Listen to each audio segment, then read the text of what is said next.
fabulous show for you guys tonight. We have 3 comedians. Give it up for that. You got your money's worth tonight. 3 comics here. First comic coming up, he plays close to colleges all around the country. Very funny guy. Give it up for Gary Hartley, everybody. Gary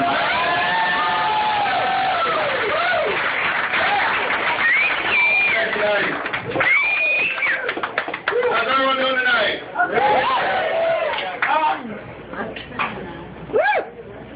I'm doing good too, thanks for asking. Assholes. I just want to jump right in this and just let y'all know that I've heard the things people are saying and the way y'all are looking at me, and I just want to answer it right away. Yes, I have been working out a lot lately. And as you can tell by how tight my shirt is, I borrowed it from my little brother.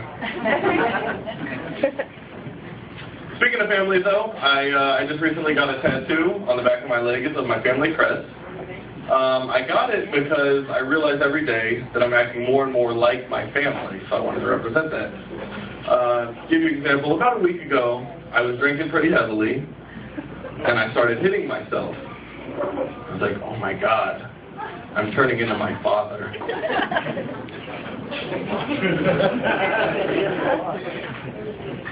But then a couple days later, I started touching myself, and I was like, nope, it's my uncle.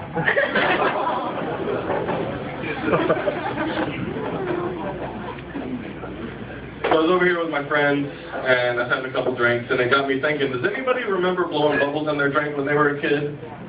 Yeah. Everybody did that, right? Yeah. I used to blow bubbles in my drink all the time when I was a kid, until my mom made me stop breastfeeding.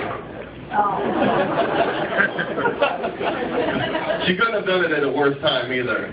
Happy Sweet 16 to me, Mom. Funny story about her, though. People think it's kind of odd. I don't know why, but my mom actually taught me how to drive.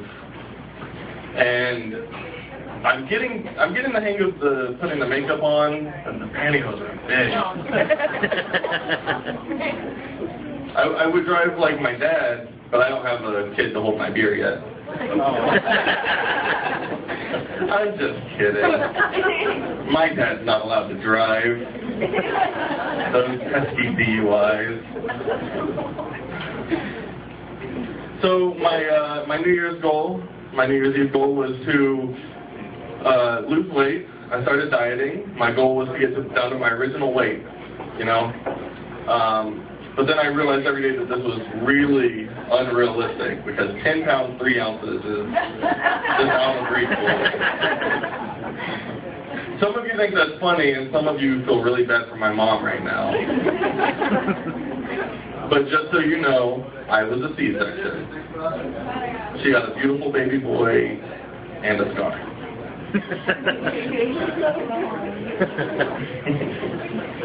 So, to make a little extra money, I've been trying to write slogans lately for companies, you know, sending them in, trying to make a couple extra dollars. One of them that I wrote recently was for Verizon. Because my dad can't be the only one looking for more bars and more places.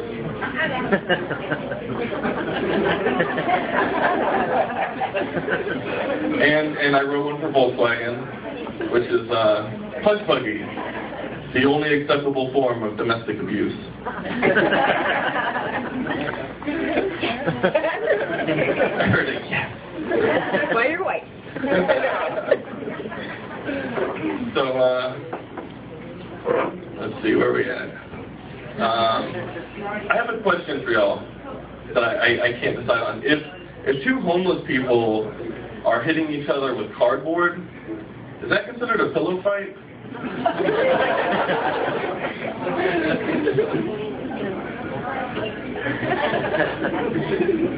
So I just recently got out of the Navy.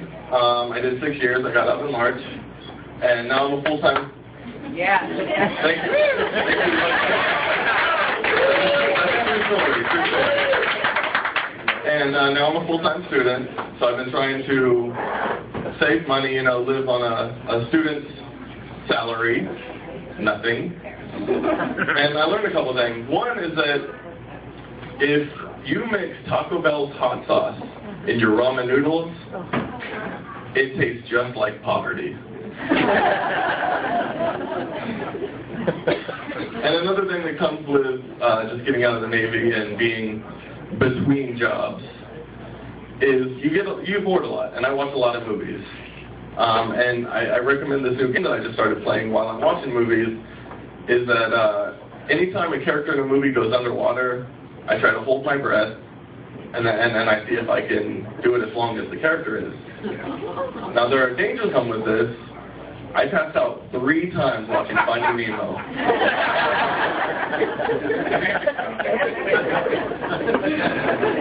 I will never watch Finding Nemo again.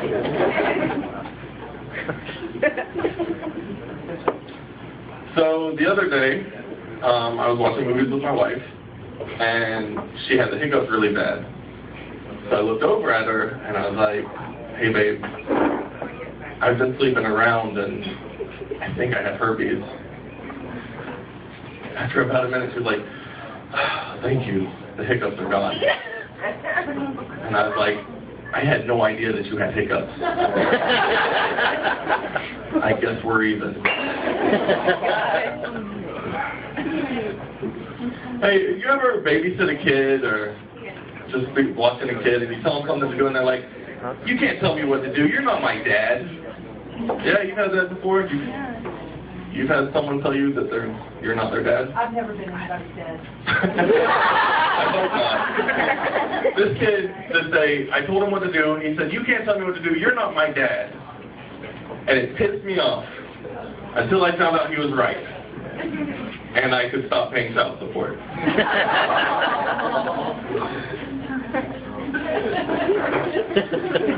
So the other day, I found my first gray pube. I'm getting a little older, I guess. And I actually wasn't that upset, though. Not as upset as you would think. Also, not nearly as upset as the other people on the elevator.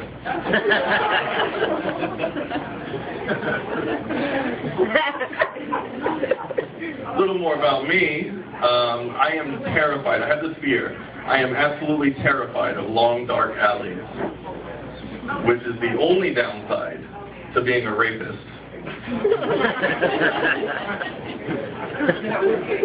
It would be. So my wife likes to do this new thing that I call bitching every day. And it's something new every day. Just recently, though, she likes to complain that having sex with me is like driving with me. And I'm like, first of all, my mom taught me, so take it up with her if you have a problem with it. Driving, she taught me to drive. Not that kind of comment, come on. But yeah, she likes to complain that having sex with me is like driving with me. You know, I like to rush to get to where I'm going. She hates if I ask if the dog can come along. She gets really mad if I pull out before checking to see if anyone else is coming.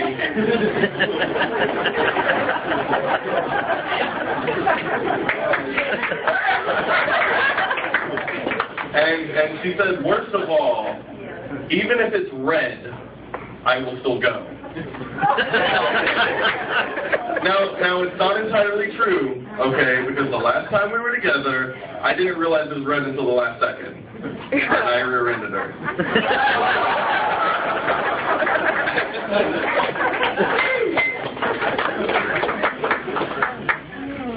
So,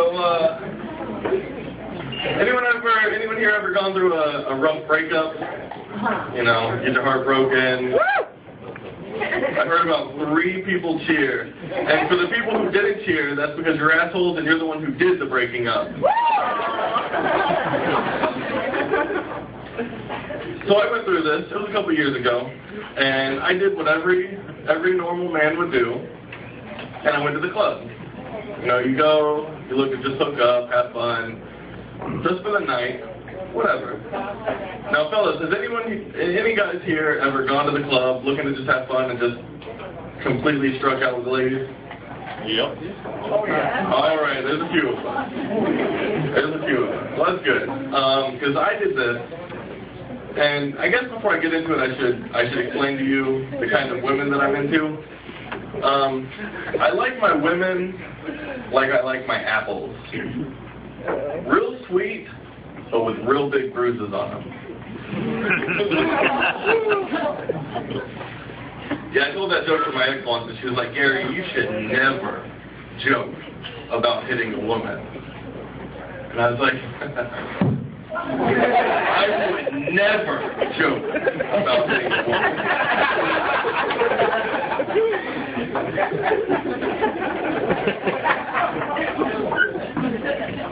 So anyway, yeah, I'm going to the club, and I get my wingman with me, my buddy Jeff.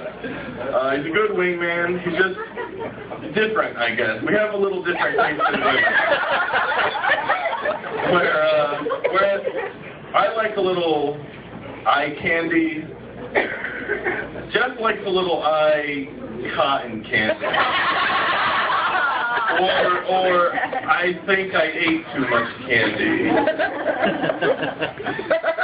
Yeah, he was seeing this girl once, and she used to brag that her whole childhood growing up that she only had 2 pictures of herself. And I offended her. I didn't mean to. I asked her, do you ever put the 2 pictures together so you can see her whole face?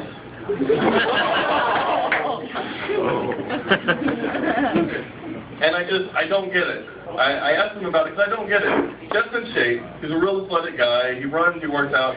The girls he sees, though, the only thing they run is out of breath. So I asked him, and he was like, it's easy. And it makes sense. It's less work, I guess. And I asked him how easy it was, and he said he thinks it's as easy as having sex with parasillage, which I'm pretty sure is just as easy as, I swear I won't put this tape on the internet.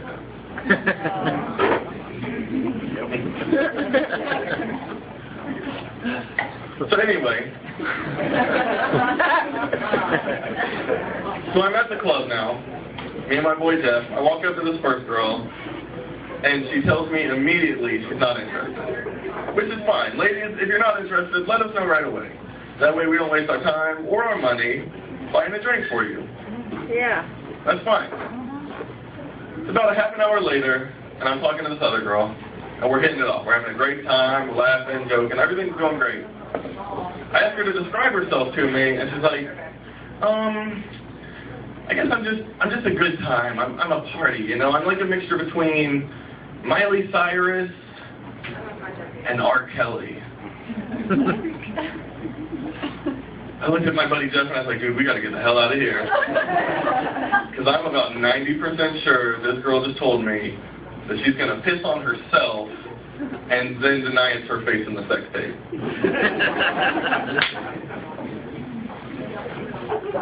So I'm still at the club. Jeff's already gone. He found himself a bigger girl. And he's gone for the night. So I figure at this point it's all or nothing. 3 strikes, you're out. I'm going to put my best line out there, see what I can do. So I walk up to this last girl, and I'm like, hey, girl. Strong start. Got her already. I'm married. That's okay, I won't tell.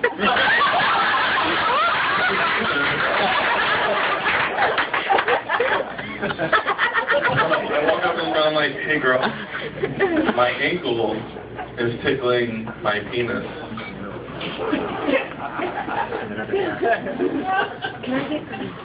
And she's like, oh, that's funny, because my vagina is tickling my penis. You know what, this is a bad example. I didn't strike out that night. I went home with her. Him, them. Look, I was really drunk. Don't judge me. Alright, my time's almost up, but I have one question for everybody. I just want to poll the audience. Who's happy that, you know, the spring and summer months are here? Who's sick of winter? How about that? Everybody, right? Of course, this is the South. I also hate the winter, but it's typically for different reasons than most people. Everybody, the reason I hate it is because every time I talk to any of my friends, whether it be in person or on Facebook or whatever, all I ever hear is, oh, I want a white Christmas. Oh, I wish I had a white New Year. I wish I had a white wedding. I'm like, shut up. Do you know how happy I would be just to have a white President's Day? My name's Gary Hartley. Thank you, guys.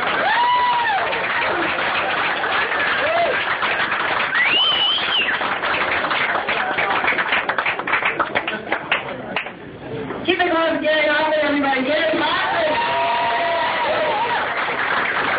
All right, your next comedian coming up.